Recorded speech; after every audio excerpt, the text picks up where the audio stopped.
Everyone, and welcome to episode 2 of Reading with Shivangi.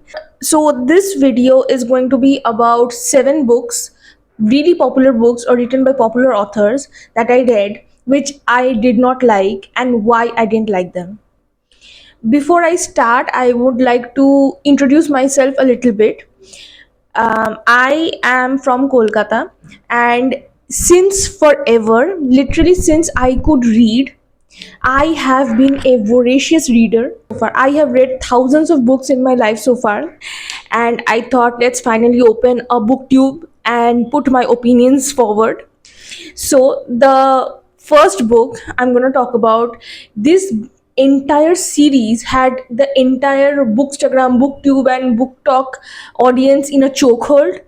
But let me give you my explanation. Don't come at me. It is A Court of Wings and Ruin. Now, the first 2 books in the series I loved, which is why I actually bought the entire series. I loved the first 2 books. The writing was fast paced, the plot was tight, and the characters were good. However, the writing quality deteriorated exponentially in this book, in my opinion. There was too much explaining and not a lot of moving forward. At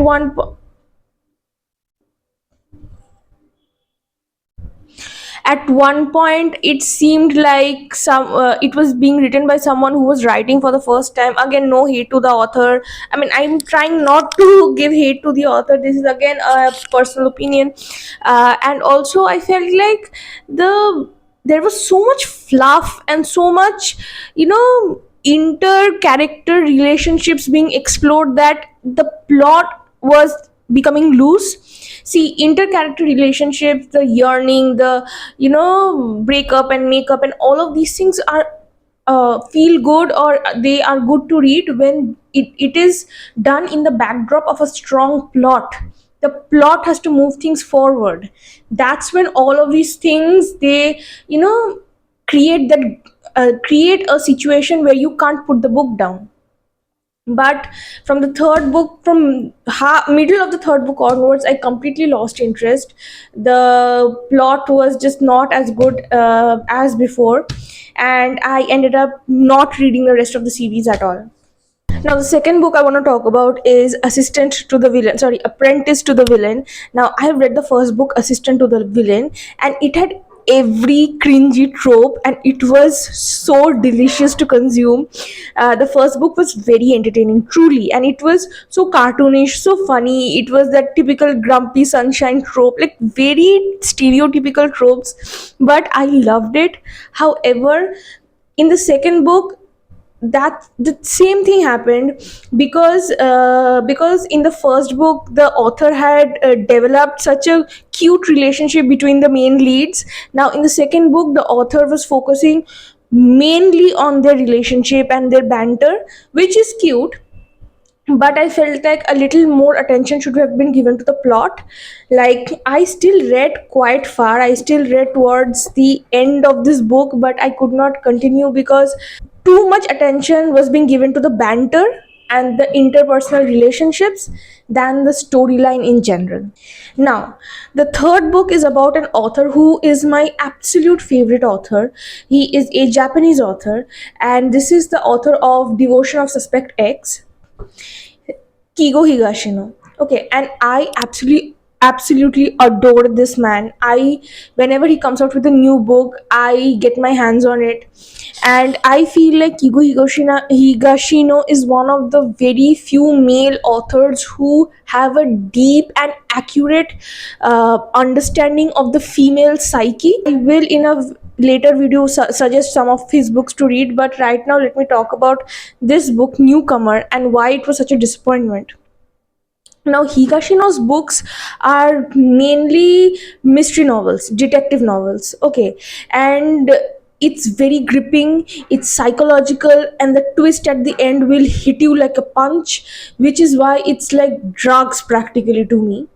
However, and in this book also there are similar themes, like in a neighborhood there is a new detective there who is the newcomer basically, and this new detective tries to solve this case with his co-workers and everything. The part which was not really sitting right with me was this new detective when he was interrogating these people, not suspects basically, but they went around interrogating a lot of shopkeepers because they were trying to establish the timeline of a particular suspect.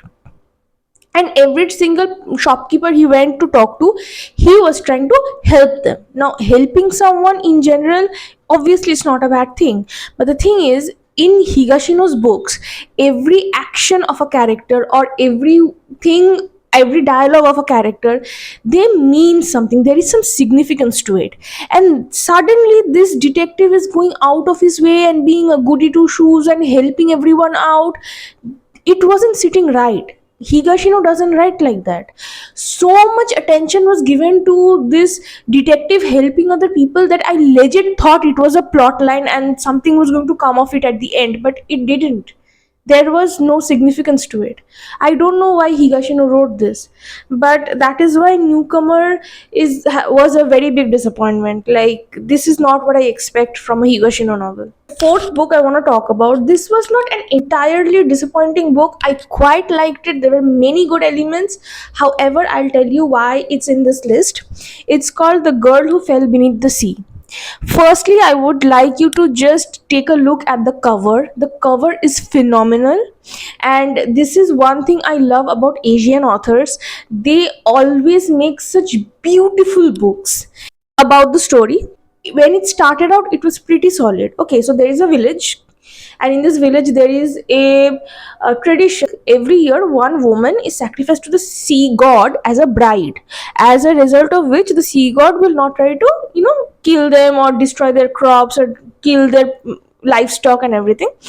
So now this year it was the turn of a woman, but the main character here, jumped in instead of this other woman, for reasons, and then she went into the afterlife.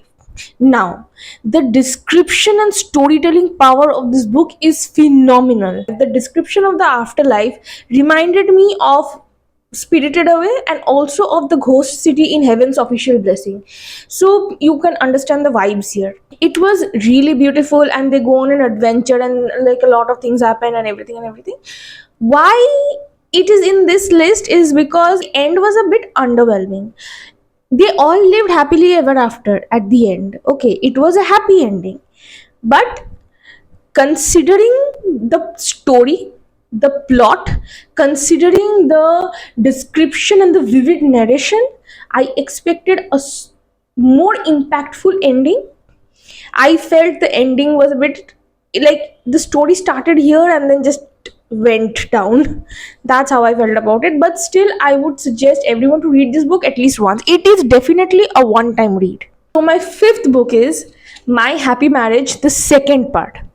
Now, My Happy Marriage, like I mentioned before, I am into romance a little bit now. The first book of My Happy Marriage was again really, really good because there was a solid storyline. There was a lot of themes there. However, the second book kind of gets watered down a lot. The second book again focuses a lot on this female character, Mio, and how she is treated in her in-laws house rather than the actual plot, the supernatural plot of the book. And it becomes very difficult to finish. I could not finish this book. There are 7 books, out of which I have bought 5 books, and I could not go through the second book. So that's where I'm at. Yes. Now, this very last book, I don't know if many people will have heard of this author, but this is called The Carrow Haunt by Darcy Coates. And for those who don't know, Darcy Coates is a phenomenal horror writer, absolutely amazing. I love horror, and I have been trying to find a good horror writer since forever. And I have read other horror books, and no, and the type of horror I like, supernatural horror, descriptive horror. Darcy Coates has been the only one who has been able to scratch that itch. Now, I would suggest please go and read other books of Darcy Coates. They are absolutely amazing. They will keep you up all night and the rest of the week also, if that's what you want. However, this particular book, this is one of the Darcy Coates' earlier writings. So this particular book didn't really, it wasn't really as good as the rest. So here, basically, what happens? Darcy Coates' superpower is her power of description. So the way she creates this spooky atmosphere by describing everything, it's amazing. But in the Caro Hunt, what happens? A lot of things are happening. A lot of things are happening until almost 80% of the book we don't see the ghost. Actual ghost comes in at the absolute end, and then the climax is over very quickly. Like, so much build up and then just 2 pages of climax. So that wasn't enough. So that's why this book is in this list. And with that, I come to the end of my list. And yeah, this was it. If you like this video, please subscribe and like. And I do intend to come up with more and more videos about books. So yeah, stay tuned.